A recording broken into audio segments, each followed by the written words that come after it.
नमस्कार, आज की बात में आपका स्वागत है। आज एक बार फिर से मैं आपसे किसानों की बात करना चाहता हूं। पिछले 8 दिन से हमारे देश के अन्नदाता, हमारे देश के किसानों की ऐसी तस्वीर हमें दिखाई दे रही है जिसे देखकर सबको तकलीफ होती है। दिल्ली के बॉर्डर पर ठंड के मौसम में रास्ता रोक कर बैठे किसान, पुलिस उनसे हाथ जोड़कर रास्ता खाली करने को कह रही है।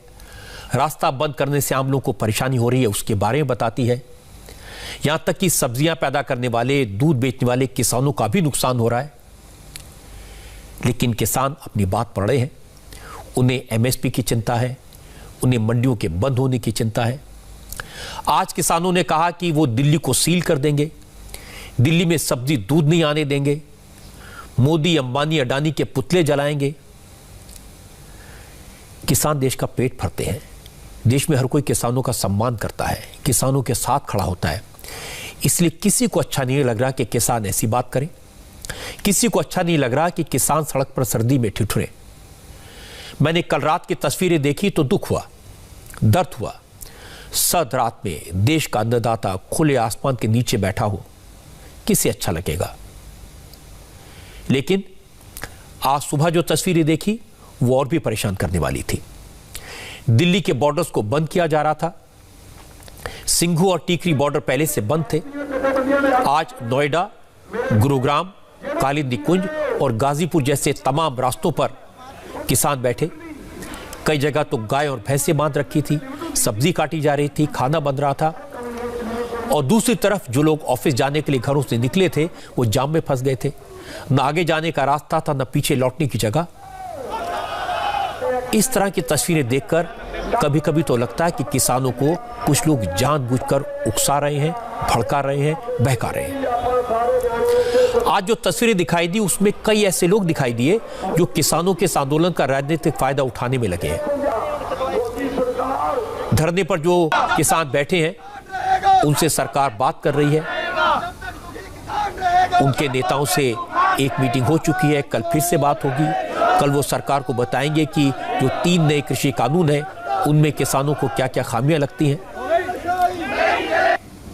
और ये किसान क्या कहते हैं, एमएसपी पर उनका क्या कहना है, मंडियों के बारे में उनकी क्या आशंकाएं हैं। ये बातें मैंने आपको कई बार सुनवाई है। लेकिन आज मैं आपको देश के बाकी हिस्सों के जो किसान हैं, खेती करने वाले हमारे भाई हैं, धूप में मेहनत करने वाले जो किसान हैं, उनकी बात सुनवाना चाहता हूं। हमारे सामने सवाल यह है, क्या नया कानून किसानों को नुकसान पहुंचाने वाला है या इससे कुछ लोगों को फायदा भी होगा। यह समझने के लिए मैंने अलग अलग राज्यों में इंडिया टीवी के रिपोर्टर से कहा कि किसानों से बात करें।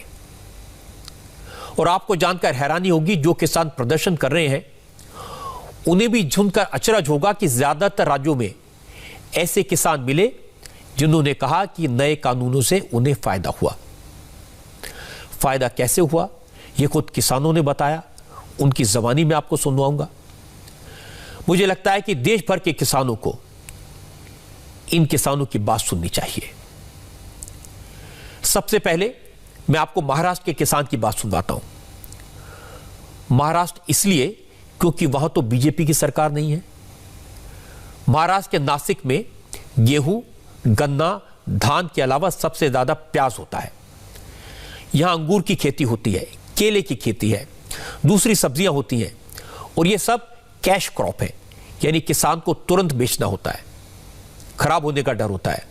अगर तुरंत पैसा मिलता है, किसान कोल्ड स्टोरेज में नहीं रख पाता, इसलिए उसे मंडी में या व्यापारी को बेचना पड़ता है। सबसे ज्यादा नुकसान की गुंजाइश कैश क्रॉप में ही होती है। लेकिन नासिक के विनायक हेमाडे ने बताया, नए कानून के कारण उन्हें कई गुना फायदा हुआ, तमाम तरह की मुसीबतों से बच गए। विनायक हेमाडे नासिक के नांदूर शिगोटे गांव के रहने वाले हैं। उनके पास 8 एकड़ जमीन है। इस बार उन्होंने 4 एकड़ में हरे धनिये की खेती की थी। करीब 40,000 रुपए की लागत आई। 45 से 50 दिन की मेहनत के बाद फसल तैयार हुई। नए कानून के मुताबिक विनायक हेमाडे ने मंडी जाने के बजाय खेत से ही फसल को बेचने की कोशिश की और वो कामयाब रहे। विनायक की फसल को नासिक के व्यापारी ने खेत से ही खरीद लिया और इसके लिए विनायक हेमाडे को 12,50,000 रुपए का पेमेंट भी कर दिया। इस बार विनायक को मंडी के चक्कर नहीं लगाने पड़े, मजदूरी और ढुलाई का खर्चा भी बच गया। विनायक हेमाडे ने बताया कि सरकार जो बिल लेकर आई है वो वाकई में किसानों को फायदा पहुंचा रहा है, क्योंकि इससे किसान डायरेक्ट अपनी फसल व्यापारी को बेच पा रहा है। हमको 40,000 रुपये खर्चा आया था, उनको बियाना मजूरी। कितना समय लगता है ये पूरा पैदावार होने के लिए? अभी वो 45 दिन में आता है, 50 दिन 45 दिन में आता है वो लगाने के बाद। ये जो डील हुआ था, ये जो व्यवहार हुआ था आपका, ये कैसे हुआ था व्यवहार इसके अंदर? तो अभी हमारी बातचीत हो गया था। ये व्यापारी है दापुर का, शिवाजी दराड़े बोल के नाम के व्यापारी है, उनके साथ बातचीत हो गया हमारा। अभी वो इधर आया, उनको अभी व्यवहार दिखा दिया भाई को, तो धनिया कैसा है। अभी इसके बातचीत हो गया हमारी, हम उनको दिया। तो कितने में आपका व्यवहार हुआ था? ये 12,51,000 का हुआ था। अभी खर्च कम आता है, जगह पे दिया ना, खर्च कम आता है। मार्केट में अभी क्या है, बाजार मिलता नहीं इतना, कभी कभी कम ज़्यादा होता है। मंडी में लेके जाता था तो जगह पे अभी मजूरी कम लगता है, सब का मेहनत भी लगता नहीं, इसीलिए जगह पे अच्छा लगता है। तो अच्छा लगता है ना, सरकार ने वो निर्णय दिया है ना, वो अच्छा दिया है। क्यों? अभी वो जगह पे कोई बाजार होता है ना, वो अच्छा मिल जाता है व्यापारी किसानों को। अब मंडी में लेके जाने को कुछ अभी मिलता नहीं ना, कम पैसा मिलता है भाजी पाले। विनायक हेमाडे चाहते तो अपनी फसल मंडी में बेच सकते थे, लेकिन उन्होंने देखा कि नए किसान के तहत जो कानून है उसके तहत ये प्रोविजन है कि कोई भी किसान की फसल डायरेक्टली खरीद सकता है, सीधे खेत से खरीद सकता है। कानून तो यह भी है कि व्यापारी बीज बोने से पहले किसान से समझौता करेगा, पहले से फसल के दाम तय करेगा और पैदावार को खेत से ही उठाएगा, तय वक्त में पेमेंट करेगा। इससे किसानों को क्या फायदा हो रहा है ये आपने विनायक हेमाडे से सुना, जो मंडी नहीं गए और सीधे बेच दिया। किसानों को मंडी के चक्कर ना लगाने पड़े, ना नुकसान का डर हो, ना आड़तियों से बोलभाव करना पड़े, ना मजदूरी देनी पड़े, ना ढुलाई देनी पड़ी, और तय रकम भी मिल गई। ये नया कानून है। मंडी से बेहतर भाव मिला, और ऐसे बहुत सारे एग्जाम्पल हैं। मैं आपको गुजरात के मेहसाणा ले चलता हूं। मेहसाणा कॉटन की खेती के लिए मशहूर है। इस वक्त मेहसाणा में कॉटन की खरीद हो रही है। ज्यादातर किसान मंडियों में जा रहे हैं, क्योंकि मंडियों में जाने पर रोक तो नहीं है। लेकिन जिन कानूनों को नए कानून की जानकारी है, वो मंडी के बजाय सीधे व्यापारियों से भी कांटेक्ट कर रहे हैं, सीधे कॉटन मिल्स में अपना माल बेच रहे हैं। हमारे संवाददाता निर्णय कपूर ने बताया कि कृषि कानून बनने के बाद किसानों ने अपने ग्रुप्स बनाए हैं ताकि व्यापारियों के साथ डायरेक्ट बार्गेन कर सकें, और जब एक बार डील क्लोज हो जाती है तो फिर व्यापारी खुद किसानों का माल उठाने के लिए ट्रक्स भेजते हैं। इस वक्त मेहसाणा के कड़ी इलाके में रोजाना 300 ट्रक कपास लेने के पहुंच रहे हैं। कुछ किसान बिना किसी ग्रुप के डायरेक्ट व्यापारियों से डील कर रहे हैं। निर्णय कपूर ने कॉटन मिल में कपास बेचने आए किसानों से बात की। किसानों ने बताया वो नए कानून की वजह से मंडी टैक्स से बच गए, पैसा तुरंत मिल गया और भाव मंडी से ज्यादा मिला। मंडी में 20 किलो कपास का रेट 1100 रुपए है, जबकि कॉटन मिल 20 किलो कपास के 1140 रुपए दे रही है। फायदे में तो एक बात है, हम यहाँ नए अध्यादेश नए कानून से काफ़ी खुश है, जिससे हमारा जो टैक्स लगता था वो भी टैक्स नहीं लग रहा है, जो बिचौलिए का टैक्स था वो टैक्स नहीं लगता है, वो टैक्स हमें इसमें अपने रेट में शामिल होकर मिलता है बराबर। और अपना माल जो कहीं भी मंडी पे डायरेक्ट भी बेच सकते हैं, किसी भी जगह भी बेच सकते हैं। ऐसा नहीं है कि अब एक ही व्यक्ति को अपना माल बेच सकेंगे, एक ही ठेकेदार को बेचना है माल, ऐसा कुछ नहीं रहा है इस नए अध्यादेश से। तो अभी जो कपास का सीजन चल रहा है तो इसमें कितना फायदा हो रहा है आपको? कपास में ऐसा फायदा है कि अपना टैक्स पहले तो बच गया, जो टैक्स कमीशन टैक्स देना था वो तो नहीं देने पड़ेगा। इससे ज़्यादा कि अपना माल आता है, उस माल के हिसाब से पूरा अपना दाम मिल रहा है, पूरा माल का जो मुनाफा है अपने को पूरा मिल रहा है। और बाद में वैसे बात करें तो जो तोल माप है उसमें भी अपना को फायदा है। जो मंडी में जाएगा उनसे खेडूत यहाँ फैक्ट्री में जाके बेचेगा तो खेडूत को फायदा ही होगा। फायदा नंबर 1 वही होगा कि मंडी में जाएगा, उसको परेशानी, कोई माल बेचने में दिक्कत तो होएगी, टैक्स कटेगा, कोई दलाल कटेगा, और यहाँ आके कुछ कटेगा नहीं, कुछ भी होएगा नहीं। माल दे जाओ और पैसा ले जाओ। इनसे बेहतर तो खेडूत को यही मजा आएगा। भाव तो यहाँ ही कंपनी में ही मिलेगा, मार्केट से ज़्यादा भाव यहाँ मिलेगा।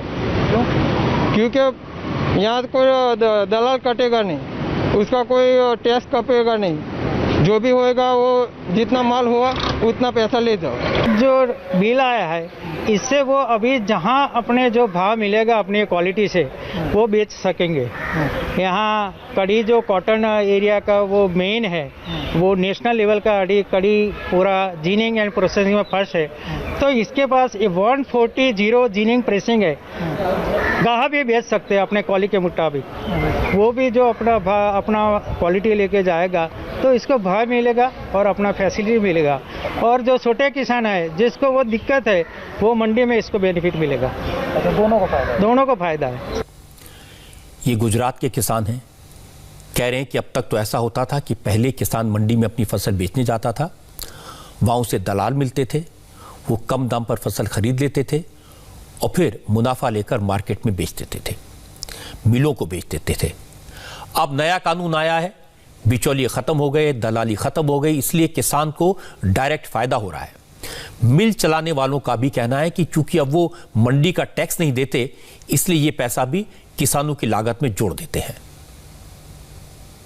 जो टैक्स डीलर्स को बचता था पहले, वो डायरेक्ट पास ऑन करते फार्मर्स को, तो जो भी भाव निकलता है उसमें किसान को वो फायदे वाली बात है मतलब। और आज जो नया कृषि बिल पास हुआ है उसमें किसान नया मंडी में भी जा सकता है और डायरेक्ट भी आ सकता है, तो किसान के लिए तो कोई भी तरफ से मतलब फायदे वाली बात है।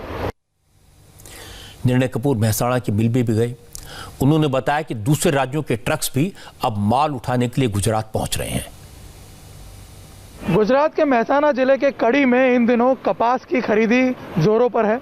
कपास की फसल पक चुकी है और उसकी खरीदी का टाइम चल रहा है। और यहाँ पे मैं आपको बता दूं, कड़ी में करीब 100 से ज़्यादा जो ये जिनिंग मिल्स हैं, आप देख सकते हैं यहाँ पे लगातार कपास लिए ट्रक्स जो हैं वो आ रहे हैं।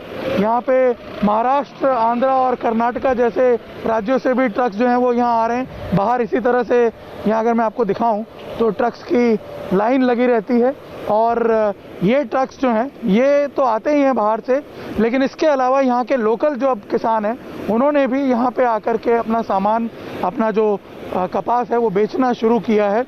और सबसे बड़ी बात यह है कि उन्हें जो आम मंडी में जो रेट मिल रहा है उससे ज़्यादा रेट मिलता है। आम मंडी में करीब 1100 के आसपास का रेट चल रहा है कपास का, और इन जिनिंग मिल्स में जो कि डायरेक्ट जब वो आके बेचते हैं तो उन्हें करीब 1140 के आसपास का रेट जो है वो मिल रहा है कपास का। और इसकी सबसे बड़ी वजह ये बताई जा रही है कि जो टैक्स भरना पड़ता है, एपीएमसी टैक्स जो यहाँ व्यापारियों को भरना पड़ता है, वो अब एबॉलिश हो चुका है। किसानों का इन्फ्लो जो है वो जिनिंग मिल की तरफ बढ़ा है। डायरेक्ट भी वो बात कर रहे हैं। और सबसे बड़ी बात यह है कि एक जागरूकता किसानों में आ रही है।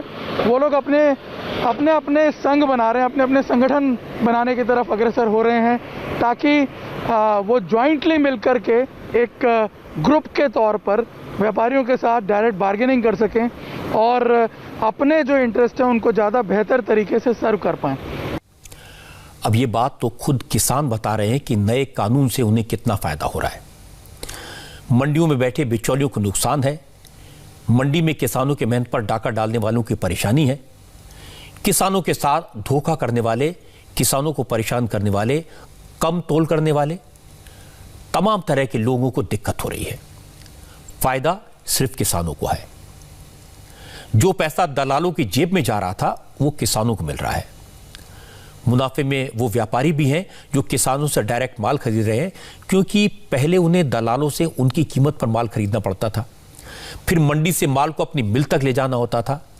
अब ये सब खर्चा बच गया। मैं आपको इसके कुछ और एग्जाम्पल दिखाता हूं। उत्तराखंड में कई नौजवान खेती की तरफ लौटे हैं। कोई मशरूम की खेती कर रहा है तो कोई कैप्सिकम यानी शिमला मिर्च उगा रहा है। हरिद्वार के मनमोहन भारद्वाज पहले हॉर्टिकल्चरिस्ट थे, लेकिन बाद में वो मशरूम और कैप्सिकम फार्मिंग में आ गए। पिछले कुछ महीनों में मनमोहन भारद्वाज ने 10 एकड़ जमीन पर एक पॉली हाउस में कैप्सिकम और केले की खेती करनी शुरू की। मनमोहन ने बताया कि पहले वो जब मंडियों में अपनी फसल बेचते थे तो उन्हें अपनी फसल का काफी कम दाम मिलता था, पेमेंट में भी देरी होती थी। लेकिन नया कानून आने के बाद वो कहीं नहीं जाते, बड़ी बड़ी कंपनियां उनके खेत पर आती हैं, फसल की कीमत भी ज्यादा मिलती है, तमाम तरह के सिरदर्द से बच जाते हैं। मनमोहन भारद्वाज ने बताया कि पहले उन्हें 1 किलो हरी शिमला मिर्च के मंडी में 30 रुपए मिलते थे, अब वो इसे 60 रुपए किलो के हिसाब से बेच रहे हैं, डबल बेच रहे हैं। इसी तरह 1 किलो कले कैप्सिकम के भी उन्हें 100 रुपए की बजाय अब 135 रुपए मिल रहे हैं। मिडिल मैन क्या करता है कि किसान को तो वो 2, 4, 5 रुपए किलो ही मिलता है, जो मिडिल मैन होता है वो 25 से 30% कम से कम प्रॉफिट लेता है। आपको उसका एक छोटा सा एग्जांपल बताता हूँ कि मेरा मशरूम का प्लांट है और जो मैं मशरूम मेरा जा रहा है वो सारा मैं जुबिलेंट को, डोमिनोज को, बिग बास्केट को मैं डायरेक्ट दे रहा हूँ। तो आज जो मार्केट का प्राइस है जो मैं मंडी में बेचता था उससे कम 25 से 30% मुझे एक्स्ट्रा मिलता है, और 25 प्राइस एक्स्ट्रा मिलता है, मेरी पेमेंट टाइम से आती है, मेरी वैल्यू बनती है ना, मैं उसको ग्रो करता हूँ, मेरी पैदावार है, मेरा बढ़ना चाहिए, तो किसान को हक मिलना चाहिए, वो मुझे हक मिलता है। तो मैं इसको बिल्कुल मानता हूँ कि कॉर्पोरेट सेक्टर में करने से जो फेम है, जो नेम है, जो वैल्यू है, जो पैसा है वो मुझे मिलता है। हम शहरों में रहने वाले खेती की इन सारी कॉम्प्लिकेशन को बहुत अच्छी तरह समझ नहीं सकते। किसानों की बात सुनेंगे तो पता चलता है मशरूम, शिमला मिर्च, ब्रोकली ये ऐसी फसलें हैं जिन्हें उगाने में बहुत मेहनत लगती है, बहुत देखभाल की ज़रूरत होती है, वक्त लगता है, लेकिन कीमत अच्छी मिलती है और इनकी डिमांड भी है। इनकी कोई MSP भी नहीं होती, इसीलिए अब तक किसान इस तरह की फसलों की कीमत के लिए दलालों पर डिपेंडेंट था। अब नए कानून ने किसानों को और कंपनियों को लीगल कॉन्ट्रैक्ट करने की इजाजत दे दी है, इसका फायदा दिखाई दे रहा है। राजस्थान के किसानों ने भी ऐसी ही बात बताई। राजस्थान के 12 में नौजवानों ने मिलकर किसानों का ग्रुप बनाया, नए जमाने के लोग हैं। इस ग्रुप से 1000 से ज्यादा किसान जुड़ चुके हैं। ये एक तरह का फॉर्मर प्रोड्यूसर्स ऑर्गेनाइजेशन है, यानी FPO। इस ग्रुप ने किसानों को इकट्ठा करने के बाद उन्हें मंडी और मार्केट के भाव बताने शुरू कर दिए। व्हाट्सएप ग्रुप पर रोजाना किसानों को उनकी फसल के रेट पता चलते रहते हैं। इसका फायदा यह कि अगर मंडी के मुकाबले उन्हें ज्यादा दाम मिल रहा है तो फिर किसान अपनी प्रोडक्ट को डायरेक्ट मार्केट में बेच देता है, उसे मंडी जाने की, दलाली देने की, कमीशन देने की जरूरत नहीं पड़ती। इस ग्रुप का नाम अंता किसान एग्रो प्रोड्यूस है और इसके साथ इलाके के 12 गांव के किसान जुड़े हुए हैं। किसान बताते हैं कि पहले बिचौलियों की वजह से भाव कम मिलता था, लेकिन अब किसान अपनी मर्जी से फसल बेच सकता है और इसका पैसा भी खातों में डायरेक्ट पहुंच रहा है। हम पहले क्या है कि किसान डायरेक्ट मंडी में जाते थे, तब हमें फ़ायदा नहीं मिलता था वहाँ पे। आज ये एग्रो खुलने से हमें डायरेक्ट फ़ायदा मिलता है। यहाँ बीज, खाद वगैरह जो भी हमें सस्ती दर पे मिलते हैं, और जो भी जिन्स हम पहले बेचते थे मंडी में उसको वहाँ आड़ती आपस में एडजस्ट करके, सेटिंग करके उसका भाव लगाते थे।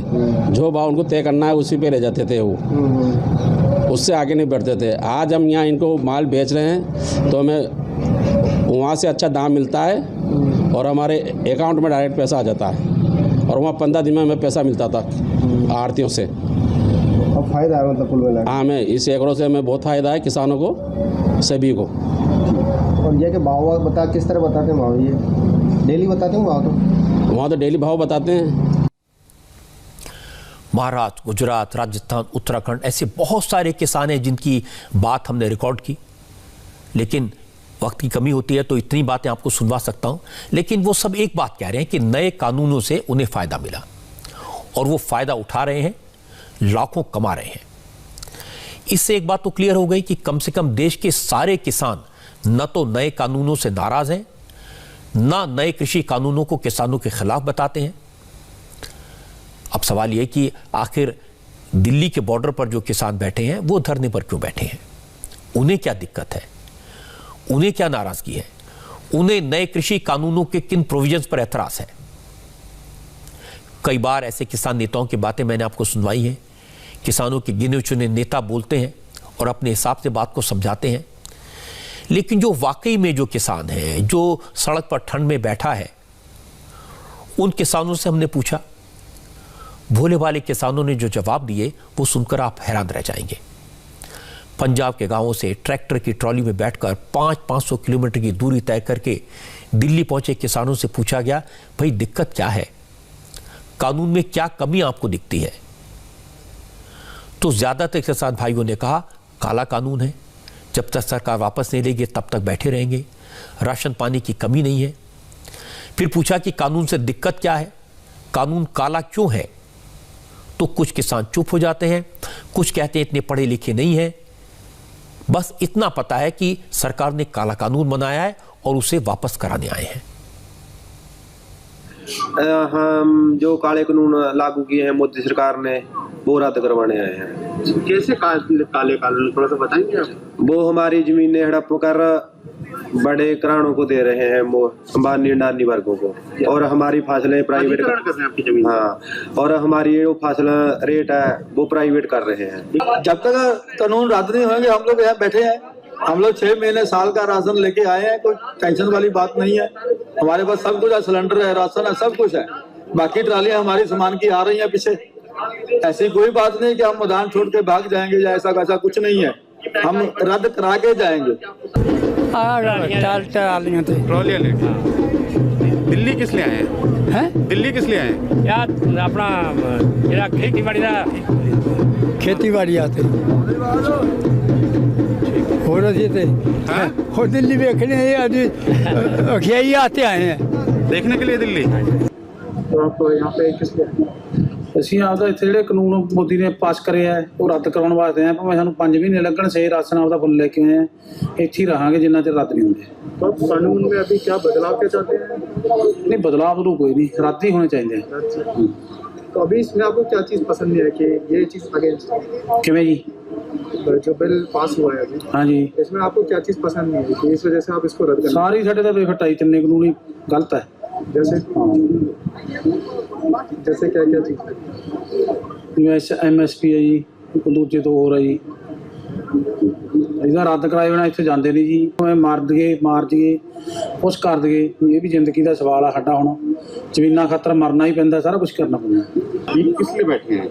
ਇਹ ਜਿਹੜੇ ਮੋਦੀ ਸਾਹਿਬ ਨੇ ਜਿਹੜੇ 3 ਕਾਨੂੰਨ ਪਾਸ ਕੀਤੇ ਨੇ ਉਹ ਕਿਸਾਨ ਵਿਰੋਧੀ ਨੇ। ਇਹ ਉਹਨਾਂ ਨੂੰ ਇਹ ਇਸ ਕਰਕੇ ਕਿ ਉਹ ਕਾਲਾ ਕਾਨੂੰਨ ਹੈ ਜਿਹੜਾ ਉਹ ਵਾਪਸ ਲਿਆ ਜਾਵੇ। ये कौन कह रहा है काला कानून है? इसमें क्या दिक्कत है?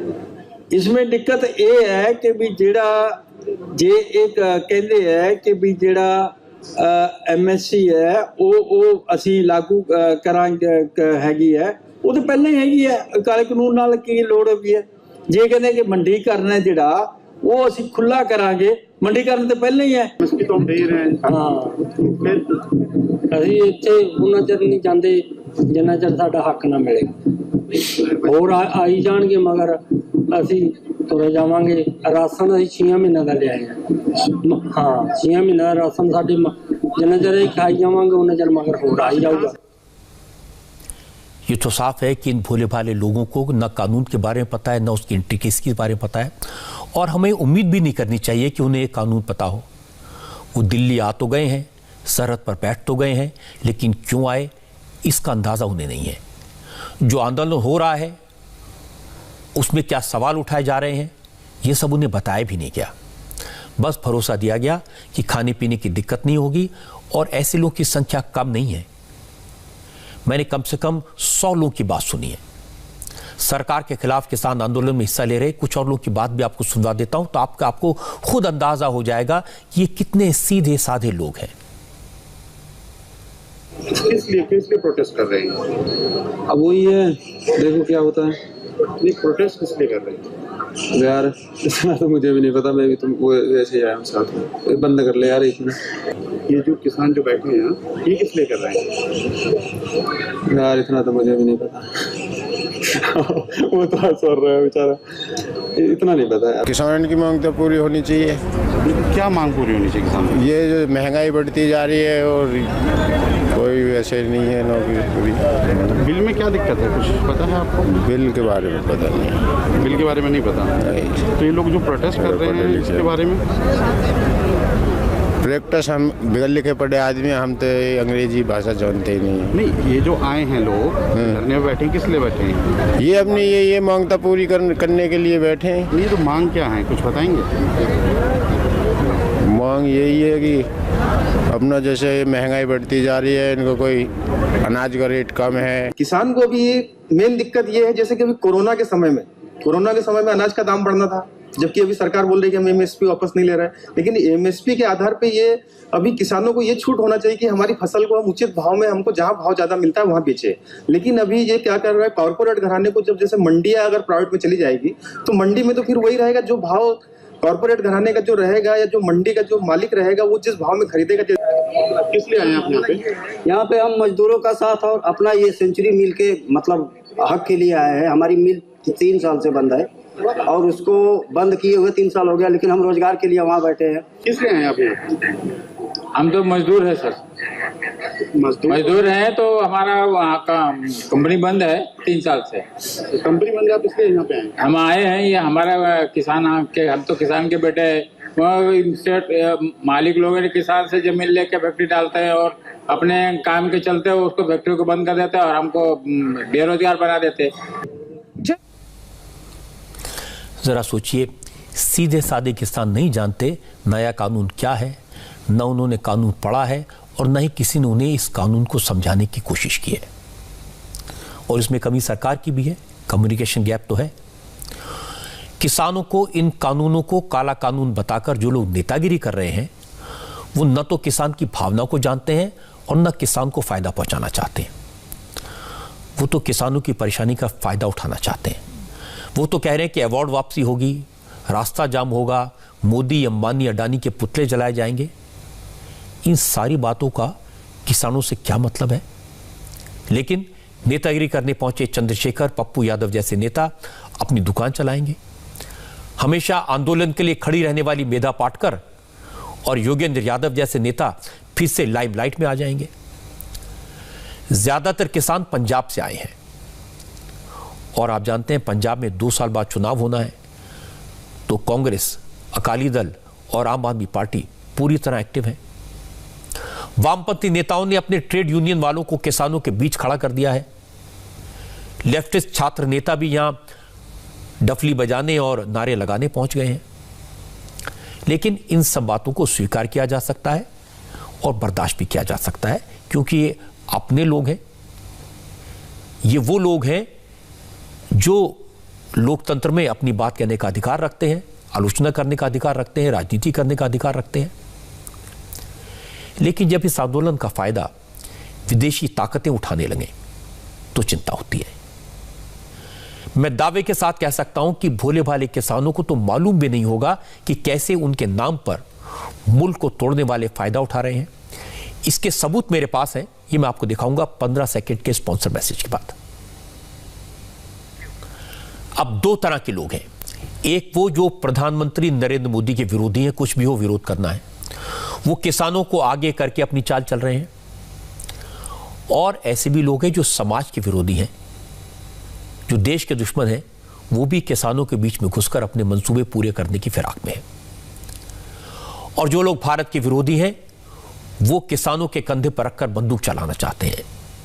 कुछ लोग सामने आए हैं, कुछ लोग आंदोलन में शामिल हो गए हैं, कुछ लोग पर्दे के पीछे हैं और कुछ लोग देश से दूर रहकर लोगों को मदद करके इस आंदोलन की आड़ में देश के खिलाफ साजिश कर रहे हैं। यानी बात जितनी छोटी दिखाई दे रही उतनी है नहीं। किसानों को बहुत ज्यादा चौकन्ना रहने की जरूरत है, उनके नेताओं को संभलने की जरूरत है, क्योंकि पंजाब के किसानों के नाम पर खालिस्तान की बात उठाई जा रही है।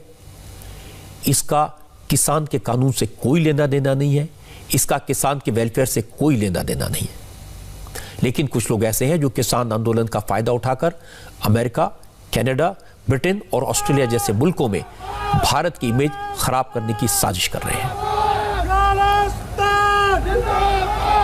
ये लोग खालिस्तान के नाम पर प्रोपेगेंडा चला रहे हैं और बाकायदा इसके लिए अलग अलग हैशटैग फ्लोट किए गए हैं। किसान एकता जिंदाबाद, support farmer protest, tractor to Twitter, stand with farmer challenge जैसे कई हैशटैग सोशल नेटवर्किंग साइट पर चलाए जा रहे हैं। न्यूयॉर्क में तो हाल ऐसा है कि यहां खालिस्तान का सपोर्ट करने वाले लोग इंडियन एम्बेसी के सामने किसान आंदोलन का नाम लेकर खालिस्तान के लिए नारेबाजी कर रहे थे। फतेह। तुसीं ये देख सकते हो जी सामने इंडिया की एम्बेसी हैगी आ। सो ये 64 स्ट्रीट 5 एवेन्यू ईस्ट दे विच आ। सो पुलिस ने जिहड़ा कि ब्लॉक किया होया सारा। सो इस पासे जिहड़ी आ रैली जिहड़ी आ खालिस्तान दी वो चल रही है जी। तो असीं पुछांगे अपने वीरां नूं।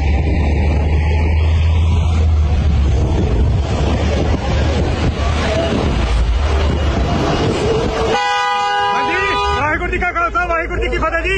सो ਸਿੰਘੋ ਤੁਸੀਂ ਆ ਗਏ ਹੋ ਜੀ की फतेह जी। ਸਿੰਘੋ ਅੱਜ ਕਿਸਾਨਾਂ ਦੇ ਲਈ ਕਿਸਾਨਾਂ ਦੇ ਹੱਕਾਂ ਦੇ ਲਈ ਬੋਲ ਰਹੇ ਆ। ਪੰਜਾਬ ਦੀ ਆਜ਼ਾਦੀ ਲਈ ਬੋਲ ਰਹੇ ਆ। ਖਾਲਿਸਤਾਨ ਜਿੰਦਾਬਾਦ, ਖਾਲਿਸਤਾਨ ਜਿੰਦਾਬਾਦ, ਖਾਲਿਸਤਾਨ जिंदाबाद, खालिस्तान जिंदाबाद, खालिस्तान जिंदाबाद। आप सोचिए किसान यहां धरने पर बैठे हैं, वो किसानों के बिल की बात कर रहे हैं, एमएसपी की बात कर रहे हैं, मंडी की बात कर रहे हैं और उसका फायदा उठाकर न्यूयॉर्क में खालिस्तान जिंदाबाद के नारे लगाए जा रहे हैं। कल मैंने आपको कनाडा के प्राइम मिनिस्टर जस्टिन ट्रूडो का बयान सुनवाया था। उन्होंने भारत के अंदरूनी मामले में दखल देने की कोशिश की थी। उन्होंने करारा जवाब भी दिया गया था, सिर्फ इसलिए क्योंकि उनकी पार्टी में कई सारे एमपीज हैं जो सिख हैं, सिर्फ इसलिए क्योंकि कनाडा में बड़ी संख्या में सिख रहते हैं। उनके द्वारा चुने हुए एमपीज सपोर्ट करके ट्रूडो की सरकार चलाते हैं। सरकार बनाने में उनकी भूमिका है। अब चूंकि पंजाब में आंदोलन हो रहा है तो कनाडा में भी कई ग्रुप एक्टिव हो गए हैं। वहां भी मोदी सरकार के खिलाफ कुछ लोग सड़कों पर उतरकर इस आंदोलन की आड़ में खालिस्तान का प्रोपेगेंडा फैला रहे हैं, हेट स्पीच दे रहे हैं। किसान एकता जिंदाबाद, we are farmer, we are farmer, we are farmer.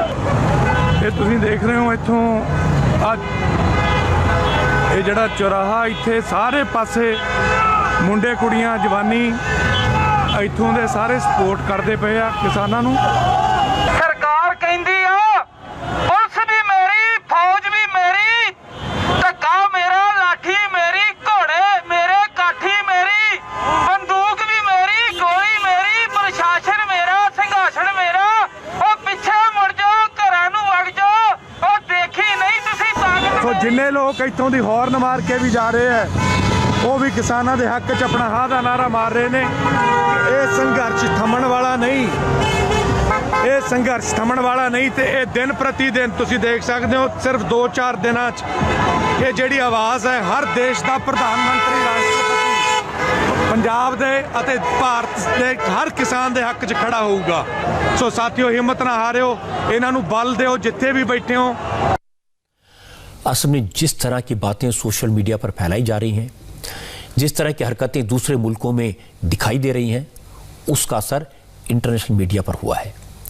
Canada से लेकर अमेरिका तक किसान आंदोलन के नाम पर फॉरेन मीडिया में प्रोपेगेंडा हो रहा है। इसकी तस्वीर भी आपको दिखा देता हूं।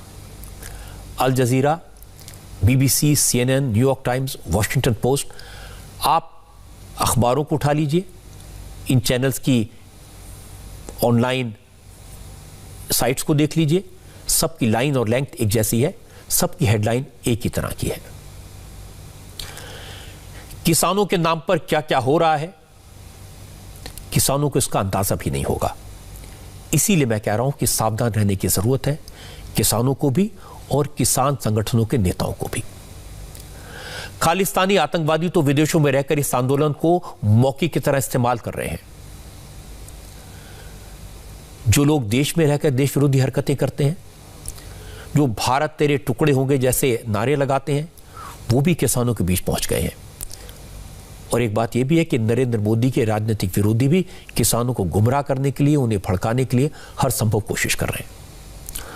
पता तो यह भी लगा कि कांग्रेस की जर्मनी की ब्रांच ने किसानों के आंदोलन के लिए 1 करोड़ का फंड दिया है।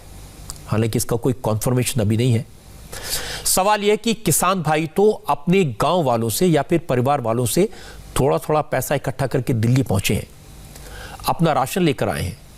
अब सवाल है कि कांग्रेस की तरफ से जो मदद दी जा रही है वो किसे दी गई, इस सवाल का जवाब तो नहीं मिला। कांग्रेस के नेता सिर्फ सियासी बातें कर रहे हैं। किसान विरोध के खलनायक मोदी सरकार के साथ साथ हरियाणा के मुख्यमंत्री मनोहर लाल खट्टर और उप मुख्यमंत्री दुष्यंत चौटाला भी हैं। 73 साल के इतिहास में पहली बार यह हुआ कि पूर्व घोषित कार्यक्रम से शांतिप्रिय तरीके से दिल्ली जा रहे धरना देने दिल्ली जा रहे किसानों को रोकने के लिए किसी सरकार द्वारा राष्ट्रीय राजमार्ग खुदवा दिए गए, सड़कों में खाइयां खुदवा दी गई, सड़कों पर कंटीले तार लगवा दिए गए, सड़कों पर वाटर कैनन और गंदे पानी से प्रहार किया गया। खट्टर साहब, दुष्यंत चौटाला जी, सरकार का काम सड़कें बनाना है या सड़कें खुदवाना है? क्या पीडब्ल्यूडी मंत्री और उप मुख्यमंत्री दुष्यंत चौटाला जवाब देंगे कि उन्होंने किसानों के रास्ते, राष्ट्रीय राजमार्ग और दूसरे सारे रास्ते क्यों खुदवाए थे? क्योंकि विभाग के मंत्री तो वो खुद हैं। अब सुरजेवाला के पास बहुत सारे सवाल हैं। वो सरकार से पूछ रहे हैं कि सरकार ने कानून को पार्लियामेंट में पास कराने से पहले इसे सेलेक्ट कमेटी के पास क्यों नहीं भेजा। इस पर अरविंद केजरीवाल ने कांग्रेस से पूछ लिया कि कानून बनने से पहले जो कमेटी बनी थी उसमें तो कैप्टन अमरिंदर सिंह भी थे, उन्होंने कमेटी में विरोध क्यों नहीं किया था?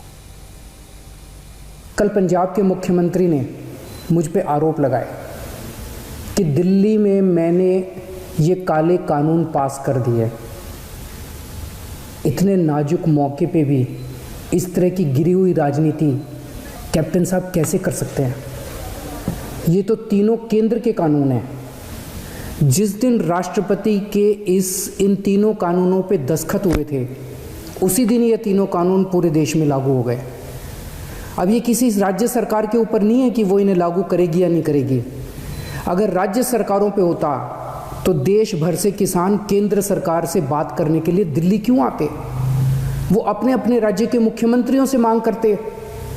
ये कानून केंद्र सरकार लाई है और कोई भी राज्य सरकार इन कानूनों को ना तो रोक सकती है और ना पास कर सकती है। अब सवाल ये है कि जब कैप्टन साहब को ये बात पता है तो फिर उन्होंने मुझ पर ये झूठे आरोप क्यों लगाए? हकीकत यह है कि चाहे कांग्रेस हो, आम आदमी पार्टी हो, अकाली दल हो या बीजेपी हो, पंजाब के किसानों को हर कोई अपनी अपनी तरह से डील कर रहा है। यह बात सही है कि कानून बनने से पहले अकाली दल सरकार में था। जब बिल कैबिनेट में पास हुआ उसमें भी अकाली दल की मंत्री हरसिमरत कौर थी, उस वक्त उन्होंने इस्तीफा नहीं दिया। कांग्रेस ने तो कानूनों में इसी तरह के बदलाव की बात अपने मैनिफेस्टो में कही थी और कई बार कही है, लेकिन जब मोदी सरकार ने कानून बना दिया तो किसानों को भड़काया गया, राजनीति शुरू हो गई। इसलिए किसानों को इस तरह की सियासी साजिश से भी सावधान रहने की जरूरत है। हालांकि जो किसान नेता हैं वो इस वक्त कल की मीटिंग की तैयारी कर रहे हैं। आज किसान संगठनों के नेताओं ने मीटिंग की और मीटिंग में तय किया गया कि कल सरकार से जब बात होगी तो वो एक एक मुद्दा बताएंगे, क्या ऑब्जेक्शन से ये बताएंगे, लेकिन इस दौरान आंदोलन जारी रहेगा और आंदोलन को बढ़ाया जाएगा। 5 दिसंबर को देश भर में प्रधानमंत्री मोदी के साथ साथ मुकेश अंबानी और गौतम अडानी के पुतले जलाए जाएंगे और 7 दिसंबर से अवार्ड वापसी होगी। अब ये सारी टैक्टिक्स किन लोगों की हैं ये आप अच्छी तरह जानते हैं। हमको लगा है कि जहां पहले हमें डिवाइड करने की कोशिश की, उसी तरह उसको टरकाने की कोशिश भी की सरकार ने। हमारी डिमांड है कि केंद्र गवर्नमेंट स्पेशल पार्लियामेंट सेशन बुला के इन 3 कानूनों को रिपील करे, रद्द करे। पॉइंट वाइज जो कानून है उनको रद्द करने के लिए जो भी हमारे पास रीजनिंग है वो हम उनको बताएंगे, उसमें ज़्यादा टाइम नहीं लगेगा। लेकिन इस बैठने के साथ हमारा संघर्ष जो है टीकरी बॉर्डर में यहाँ ये जारी रहेगा और हम ये बता दें आपको कि यहीं जारी नहीं रहेगा, ये पूरे देश में फैल जाएगा और बाकी जो बॉर्डर है दिल्ली के वो भी सील हो जाएंगे और चोकिंग ऑफ दिल्ली है ज़्यादा हो जाएगी। ज्वाइंट मीटिंग में सब ने कहा है कि हम ये जो संयुक्त किसान मोर्चा है इसके बैनर और इसकी लीडरशिप में इस संघर्ष को आगे लेके जाएंगे। अब किसान नेता आर पार की बातें कर रहे हैं, लेकिन सरकार किसानों की हर बात सुनने को तैयार है।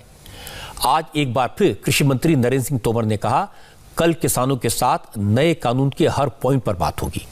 सरकार किसानों को संतुष्ट करने की कोशिश करेगी। अगर किसानों की आपत्ति में दम हुआ तो तो सरकार किसानों की मांगों पर भी विचार करेगी। ये कानून जब बने हैं तो इन कानूनों का अपना महत्व है।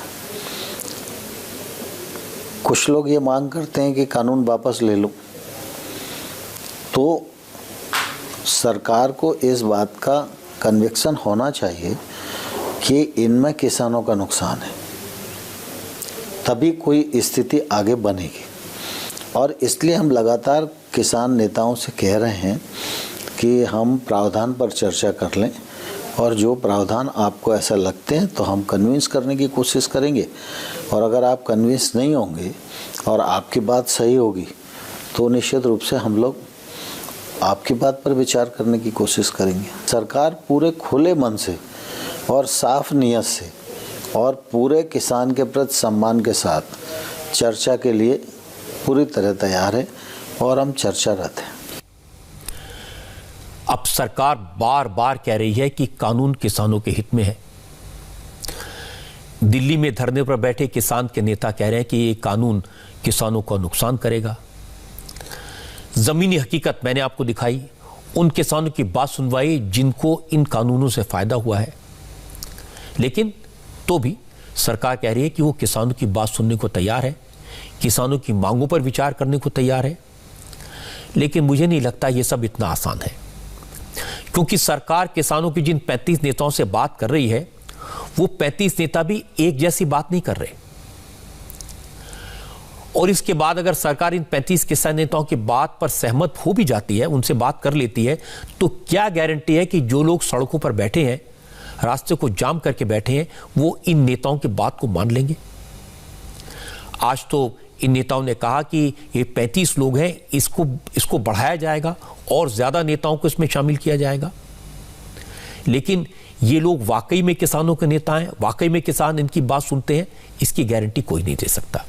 इसलिए ये जो मुद्दा है, ये जो सवाल है, ये पूरी तरह पॉलिटिकल हो गया, और जो पॉलिटिकल लोग हैं जो इसका फायदा उठाना चाहते हैं वो इसको लंबा खींचने की कोशिश करेंगे। और आज इसके संकेत मिले। 7 दिसंबर तक की रणनीति बना ली है, पुतले जलाए जाएंगे, प्रोटेस्ट जारी रहेगा, रास्ते जाम किए जाएंगे, दूसरे शहरों से किसान आएंगे। कल पंजाब के मुख्यमंत्री अमरिंदर सिंह भी दिल्ली आ रहे हैं और वो अमित शाह से मिलेंगे। इसके बाद लगता है कि सियासत और तेज होगी। मुझे लगता है इसमें सबसे ज्यादा नुकसान किसानों का ही हो रहा है।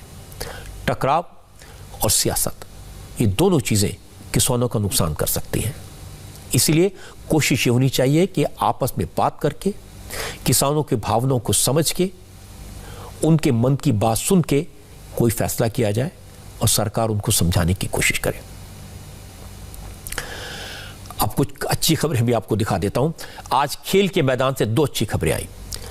विराट कोहली ने नया रिकॉर्ड बनाया और जीत भी हासिल की। इसके बारे में बात करेंगे एक ब्रेक के बाद। आज ऑस्ट्रेलिया से 2 अच्छी खबरें आई हैं। पहली तो ये कि ऑस्ट्रेलिया के खिलाफ तीसरे वनडे में आज भारत को पहली जीत मिली। सीरीज के आखिरी मैच में टीम इंडिया ने पहले बैटिंग करते हुए 5 विकेट पर 302 रन बनाए और 303 रन के टारगेट का पीछा करते हुए ऑस्ट्रेलिया की टीम को 289 पर ऑल आउट कर दिया। भारत की तरफ से सबसे ज्यादा और सबसे तेज 92 रन हार्दिक पांड्या ने बनाए। रविंद्र जडेजा ने भी 66 रन की पारी खेली और ये दोनों नॉट आउट रहे। विराट कोहली ने 63 रन बनाए और इसके साथ ही वनडे में वो सबसे तेज 12,000 रन बनाने वाले खिलाड़ी बन गए। विराट कोहली ने सिर्फ 242 इनिंग्स में 12,000 रन का माइलस्टोन हासिल किया है, जबकि सचिन तेंदुलकर को इतने रन बनाने के लिए 300 इनिंग्स खेलनी पड़ी थी।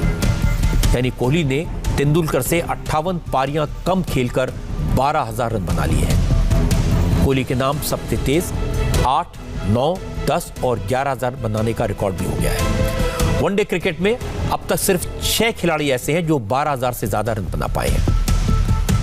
तो मैं तो कहूंगा कि आज विराट कोहली ने अपनी कप्तानी से, अपनी बल्लेबाजी से उन सबको जवाब दे दिया जो उनकी कप्तानी और उनकी बैटिंग पर सवाल उठा रहे थे। कोरोना की वैक्सीन की बात कर लेते हैं। इसका इंतजार खत्म हो गया है। अच्छी खबर है, अगले हफ्ते से ब्रिटेन में कोरोना वैक्सीन की डोज मार्केट में आ जाएगी। इसकी डिटेल्स ब्रेक के बाद। आज की एक और अच्छी खबर यह है कि ब्रिटेन ने औपचारिक तौर पर ऐलान कर दिया कि अब उनके यहां अगले हफ्ते से कोरोना वैक्सीन का इस्तेमाल शुरू हो जाएगा।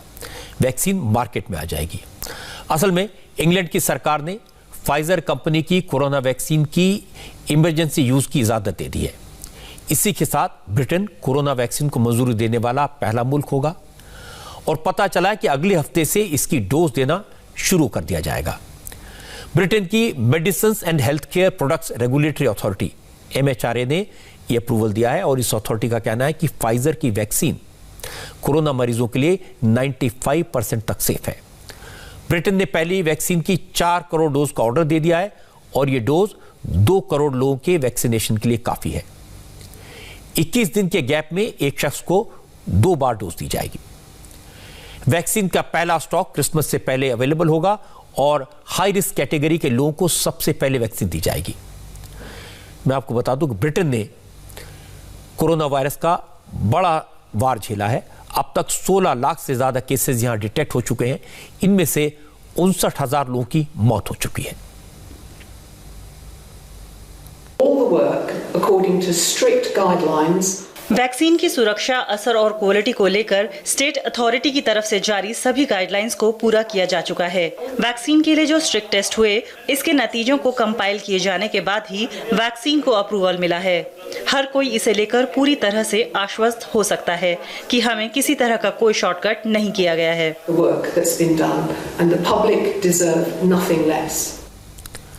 फाइजर और मॉडर्ना, इन दोनों कंपनियों ने अमेरिका के FDA से भी कोरोना वैक्सीन मार्केट में उतारने की इजाजत मांगी है। FDA की मीटिंग 10 दिसंबर को होगी।